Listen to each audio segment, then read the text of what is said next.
ñëpp di leen jaajëfal bu baax a baax ci seen teewaay ci conférence de presse bi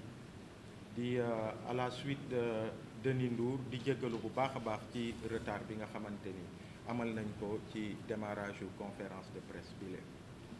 di wax rek ni gannaaw bi coordonnateur Mamadou Mbodj amalee kaddu gi ci kàllaama nasaraan damay daal di rek indi version wolofu déclaration bi nga xamante ni tey F24 force vive du Sénégal jug na pour fësal ko à travers la presse à travers cette conférence de presse pour que sénégalais yi ñu jot ci li may njëkk a wax mooy F24 mu ngi jaajëfal sénégalais yi dans toute leur diversité toutes les forces vives de ce pays muy mouvement citoyen yi di société civile di organisation politique di sénégalais yi tous ces sénégalais yi nga xamante ni ñu ngi ci gox-goxaan yi ci seen taxawaay bu mat sëkk seen fulla ak seen fayda gi ñu amal gannaaw xeexu 2011 2012 ci mbirum troisième candidature Abdoulaye Wade et que ci jamono yii ñu nekk ñu gën a dëggal seen bopp ni bëggatuñu réew mi dellu ci gannaaw ci ay acquis yi nga xamante ni am nañ ko ci démocratie notamment mbirum troisième candidature bi nga xamante ni constitution wu Sénégal réglé na ko ba pare mu am taxawaay bu am solo mu am fulla ak fayda bi nga xamante ni ak détermination bi war pour que président Macky Sall xam ni il n'a pas le droit de se confronter à ce peuple-là qui est déterminé sur la question de la troisième candidature ba nga xamante ni amut beneen choix bu dul mu respecté kaddu yi nga xamante ni jibal na ko depuis jamono yooyu mu doon kaddu yi nga xamante ni bind na ko ci téere waaye mu doon kaddu yi nga xamante ni méngoo woon na ak li nga xamante ni mooy charte ndeyu réew mi li mu tëral muy constitution du Sénégal donc mu doon li nga xamante ni c'est quelque chose de salutaire à travers déclaration bi mu amal le 3 juillet dernier pour wax ni comme ni ko constitution wu Sénégal waxee comme ni mu ko waxee woon day respecter kàddoom et que du briguer troisième candidature et encore une fois mérite bi yëpp njukkal gi yëpp dañuy jël ñu delloo ko peuple sénégalais bi nga xamante ni am na taxawaay gu mat sëkk gi nga xamante ni tax na au niveau international aussi mu am une pression forte pour que le président Macky Sall xam ni respect wu kàddoom ak constitution mooy le seul choix la seule option bi nga xamante ni moo gën ci moom. leneen li nag dañu koy souligner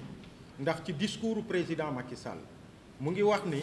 naam constitution permettre na ko waaye il a décidé de se retirer wax ni que mu leer et que ce soit clair et consigné que constitution du Sénégal mbirum mandat bi réglé na ko pour de bon et que tey jii nii bu dee dafa décider ne pas briguer une troisième candidature dafa doon li nga xamante ni rek dafa méngóog li nga xamante ni constitution wu Sénégal moom la tëral peuple sénégalais moom la taxaw déterminé ci ak opinion internationale aussi pression bi ci def donc loolu il est important pour que nul n'en ignore pour que ñu régler ko xam ni constitution wu Sénégal réglé na mbirum mandat li nga xamante ni nag dañ ko ci yokk F24 di ko ci yokk tey mooy naam c'est vrai mbirum troisième candidature bi ci kaddu ci annonce bi président Macky Sall def le 3 juillet wax na ni du présenter candidature am ñu jàpp ni ci ponk F24 yi nga xamante ni moom moo ñu lié force vive yi nga xamante ni ñu ngi ci biir F24 benn la ci ponk bu am solo c'est vrai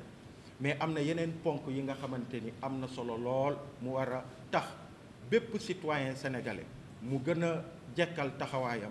pour que suñu démocratie mu gën a ñoŋ pour que échéance yi ñu jëm notamment élection présidentielle yu février 2024 ñu mun ci dem ci ni mu gënee pour que démocratie wu Sénégal di gën a taar pour que bàkku Sénégal bi nga xamante ni moom la ñuy ndamoo mu gën a jib ci àdduna bi yépp loolu nag li mu wund mooy ñu war a ñu bañ a jàpp ni comme président Macky Sall annoncé na ni du briguer troisième candidature rek que c'est réglé loolu bu ñu ko defee ce serait la pire erreur que l'on pourrait faire ndax ci xeex bi bokk na mbirum élection yi ñu jëm que ñu fexe ba mu doon des élections qui soient libres, transparentes et inclusives. bu ñu waxee nag élection libre mooy et transparente mooy processus bi yëpp acteurs yi yëpp ñu mën a déggoo sur les règles du jeu et que ku nekk mu mun ci am visibilité bu war pour que mu doon ay élections yu crédible. loolu nag bu ñu ko waxee dinañ wax mbirum parrainage bi ndax am na benn dialogue bi amoon ci ay jamono yii un dialogue du palais bi nga xamante ni luñ ci jëlee ci mbirum parrainage yi Sénégal yëpp gis nañ ni le parrainage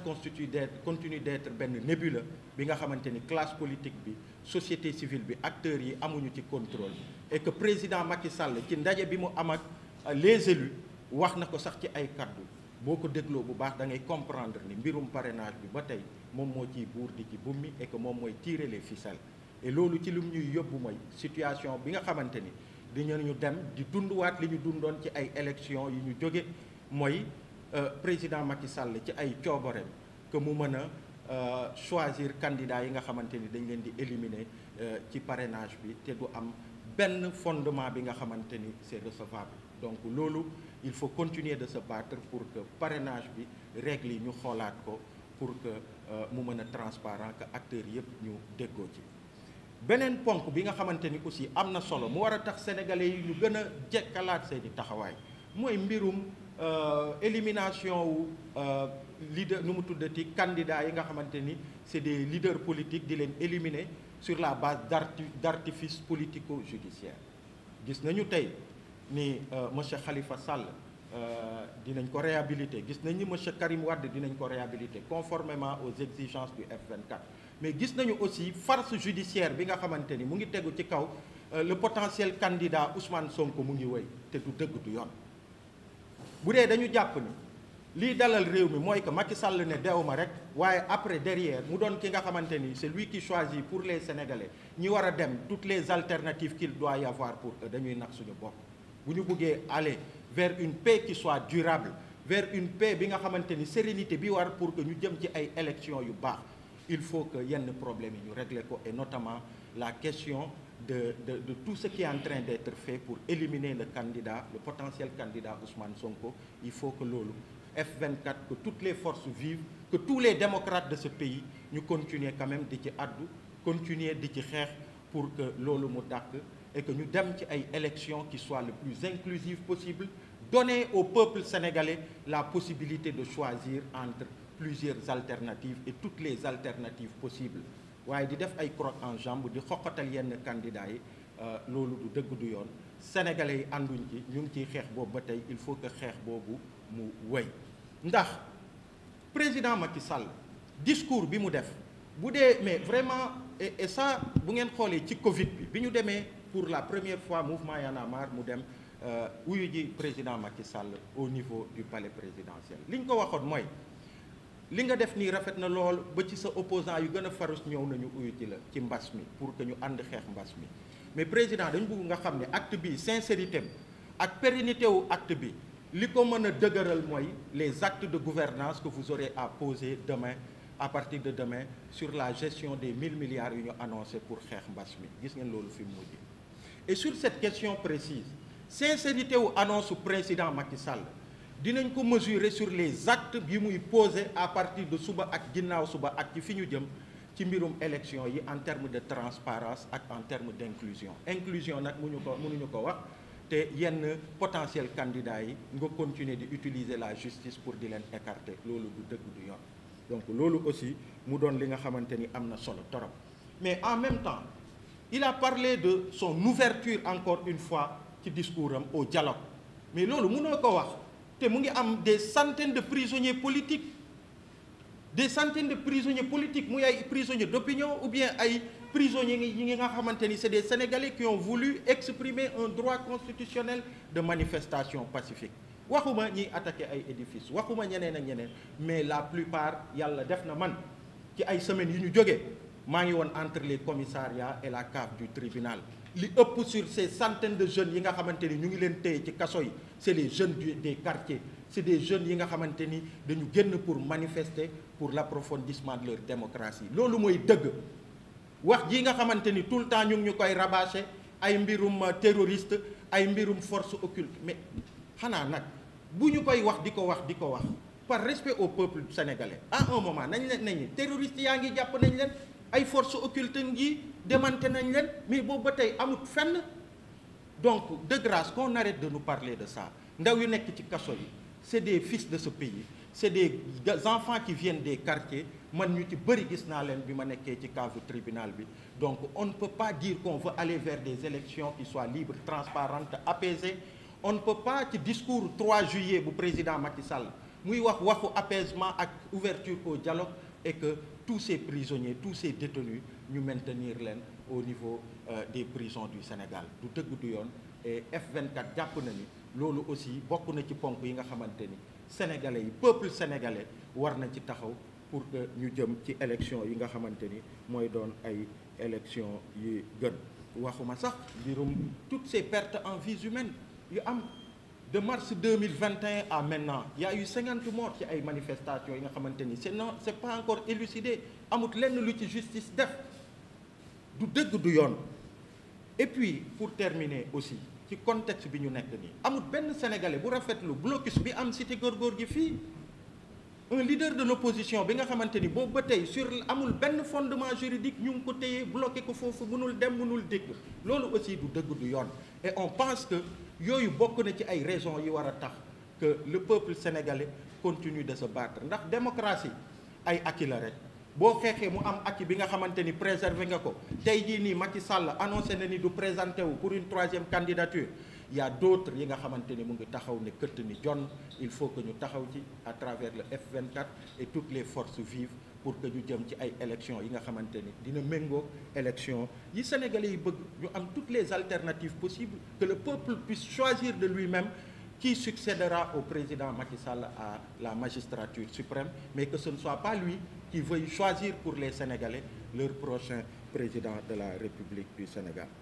Donc leneen li muy permettre loolu et tey doyen Mbodj wax na waxu dialogue du peuple bi ñu entamé dialogue du peuple def nañu première phase bi sur des questions yi nga xamante ni mu ngi jëm ci mbirum mandat bi am na ay waxtaan yu ñu ci am nañu ay waxtaan yu ñu am suñu justice réforme yi ci war a am waaye am na beneen phase bi nga xamante ni war na ñëw ci dialogue bi sur suñuy institution réforme yi ñu war a amal sur les questions de gouvernance ak yooyu loolu li muy permettre mooy bu ñu ko paree ba ñu tënk ko muy ay xalaat yi nga xamante ni ay sénégalais yu fasantikoo ñoom ñoo ko joxe ci ay waxtaan que F24 mu mën a apprendre des limites du M23 de 2011 pour que mu mën a am benn charte bi mu tënk sur ces différentes questions yu importantes yu soxal citoyens yi pour que bépp homme politique bi nga xamante ni yaa ngi biir F24 nga bëgg a briguer le suffrage des Sénégalais en février 2024 que charte boobu nga mun ko xaatim engagé wu à ce que yenn réformes yi boo ñëwee rek nga mun ci jublu boo ñëwee sur les 100 premiers jours d'ailleurs de ton arrivée nga xam fi la Sénégalais yi di xaaree que nga mën a def liggéey bi war pour que Sénégalais yi ñu mun ci gis seen bopp. Donc loolu aussi bokk na ci liggéey yi nga xamante ni F24 mu ngi ci te dina ko matérialiser incha allah ci fan yi di ñëw. Pour terminer damay lancer juste benn message personnel à monsieur le préfet Mor Talla Tine di ko wax ni gis nañu fii ay préfet politique yu fasantikoo yu ci bëri gis nañu fi sax Alioune Badara Samb des préfets yi nga xamante ni malheureusement pourtant c'est de hauts cadres de l'administration yi nga xamante ni ils doivent être des républicains di liggéey rek te Sénégal tax tëddee njaaxaanaay mais malheureusement gis ngeen boobu ba tey ñu ngi xeex pour yenn actes yi par rapport à la liberté de marche par rapport à l'arrêté Ousmane Ngom bi nga xamante ni ça refuse à des citoyens ñu mën a am ay marches pacifiques ci yenn zone Dakar yi notamment en centre-ville. Gis ngeen fi Guy Marius Sagna docteur Babacar Diop ak d'autres Sénégalais qui ont voulu marcher pacifiquement dem devant les grilles du palais pour yeggee seen jooyu xol le chef de l'État bi nga xam mooy président Macky Sall. Gis ngeen li leen ci fekk c'est des mois de prison. Gis ngeen le préfet Mor Talla Tine tous les refus VDN place de la nation ak feneen ay citoyens sénégalais parce que kaddu yi ñuy jibal arrangé wul nguur gi ñu leen di bañal mais xool leen démb li xew